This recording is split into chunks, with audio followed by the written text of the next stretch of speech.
Greetings, my paranormal patrons. This is the Monstrous Feminine Podcast Patreon, a space where horrible humans talk a little bit more about horror. My name is Zeba, and I'm joined by my Coven, Mila, and Tyia. And this is our bonus episode for our Claustrophobia Horror Month. Thank you so much to our May Queen pledges on Patreon for supporting us. This episode, we're talking about the 2005 horror indie film The Cavern, directed by Olatunde Osunsanmi. Let's launch into this. What an experience watching this was. I feel like I couldn't see for 80% of this film. Yes. I felt like getting beat up in the dark. It was a 4D experience. Also, when I can't see something, I can't hear, so I wasn't tuned in to what was going on. I mean, this had a significantly lower budget than the other films we've done. And I think they did an okay job with lighting.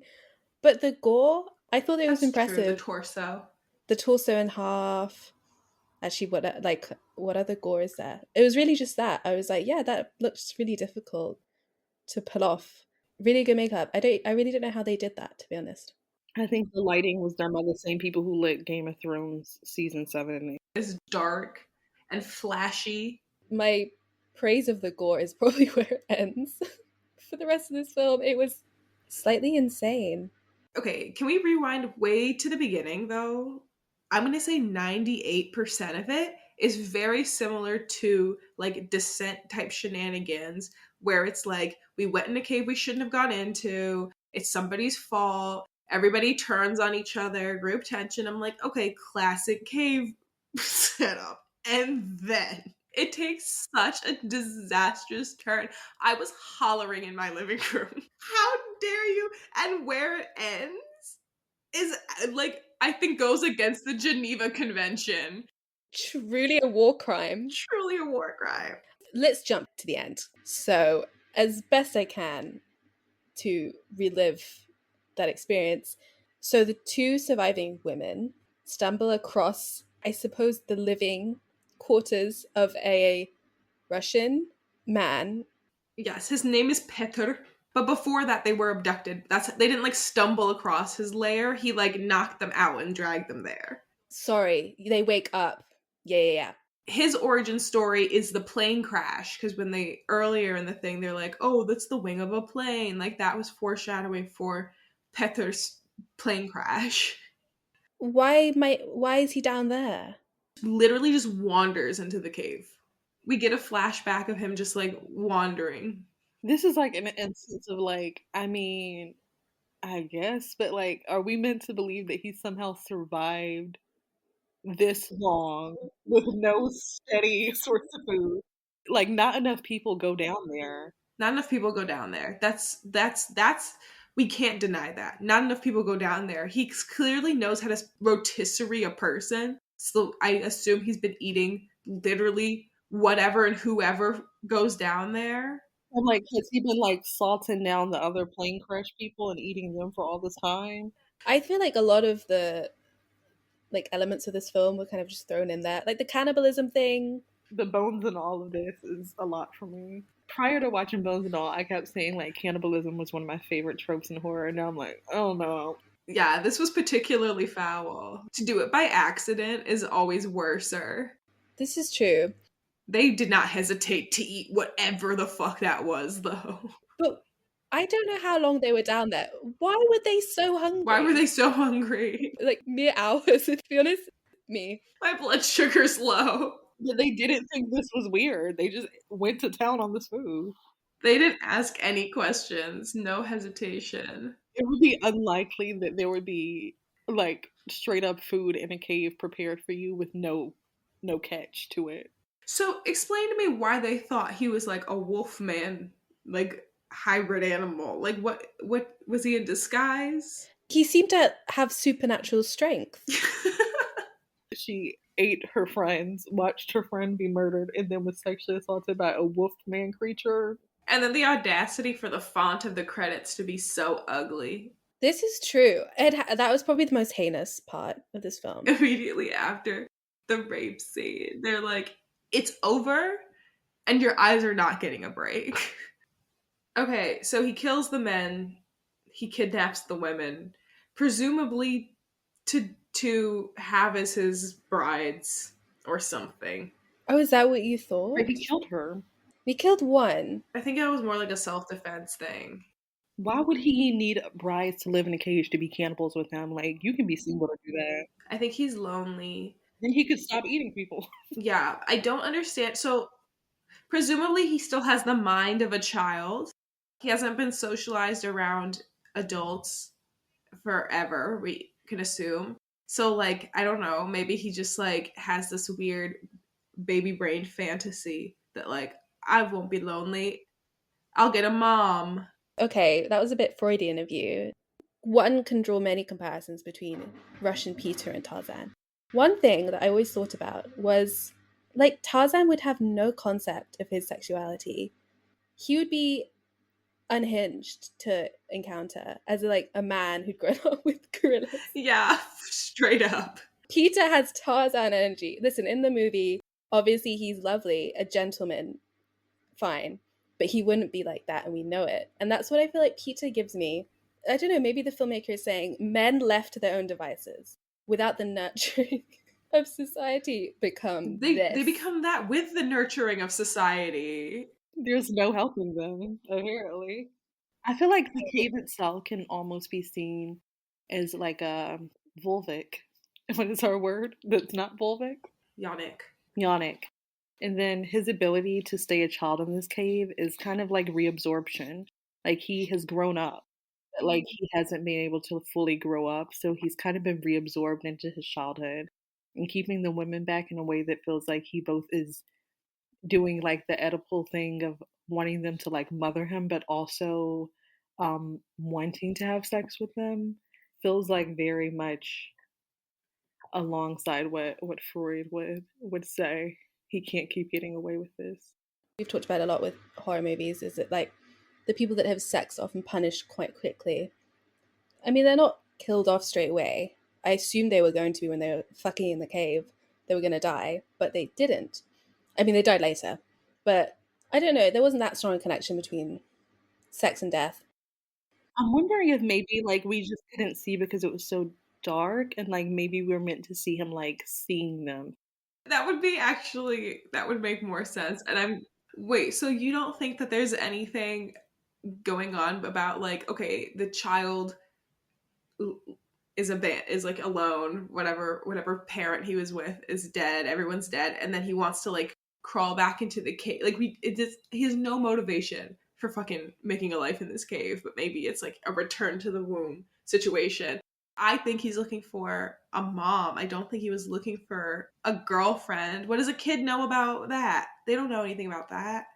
Okay, so you think he's looking for a mum, but his confused pubescent feelings distort that.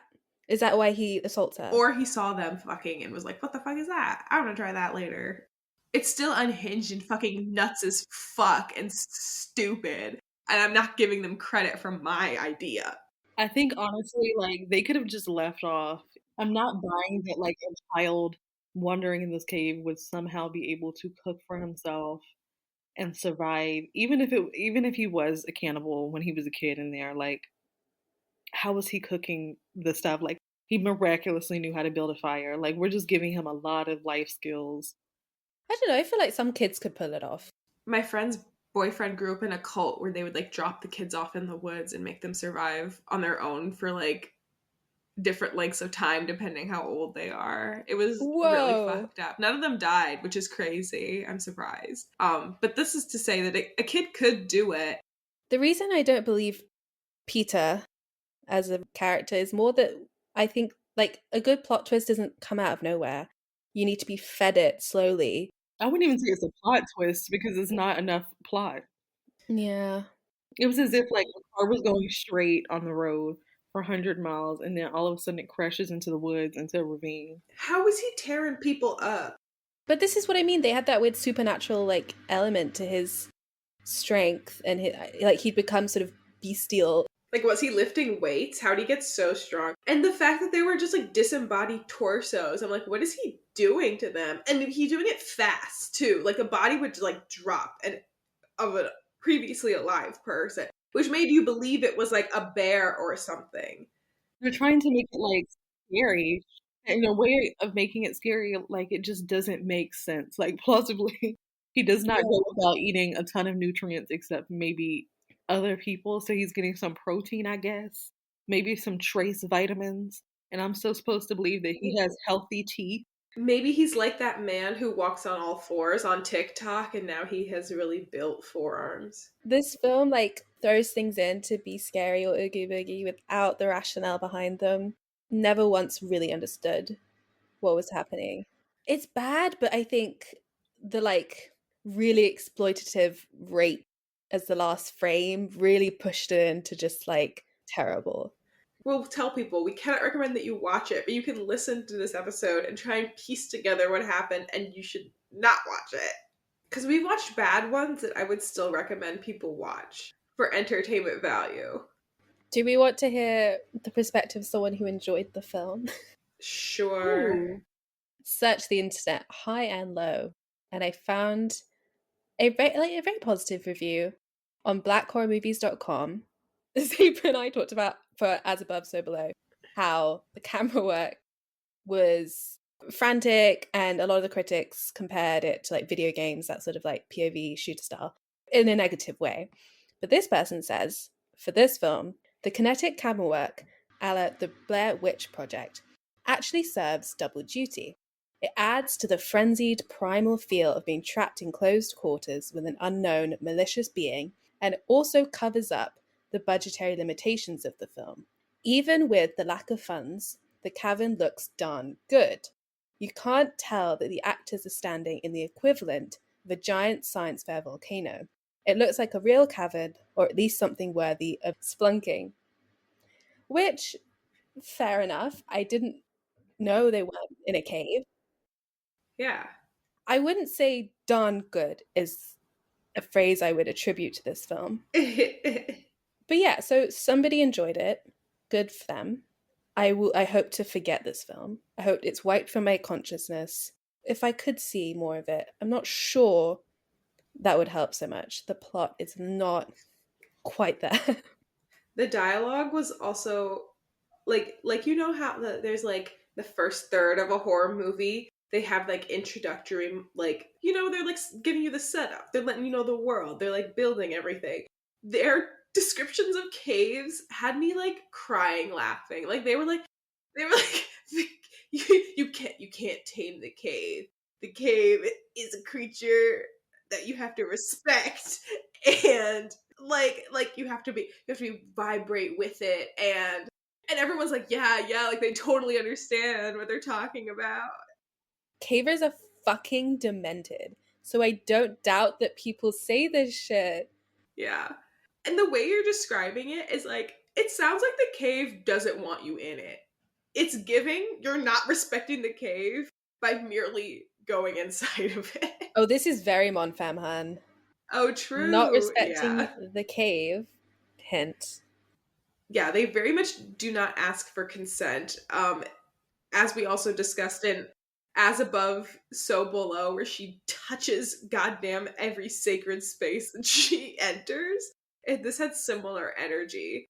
And the way that they want to, like, they in all three of these, they want to be the ones to name the previously unexplored cave or whatever, which is like, I don't know, exploring as an activity is like something really only, it's a very white thing to do.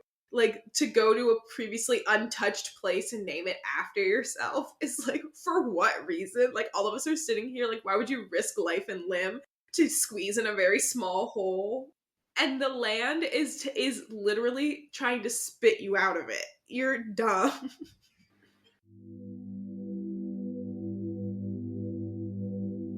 Thank you for listening to The Monstrous Feminine. Be sure to follow us on Instagram, SoundCloud, and Spotify at The Monstrous Feminine Podcast, and on Twitter at The MonFemPod. Subscribe to our YouTube channel, rate and review us on Apple Podcasts and Spotify, and follow us on TikTok at The Monstrous Feminine Pod for podcast clips and more fun. Brooms up, witches out.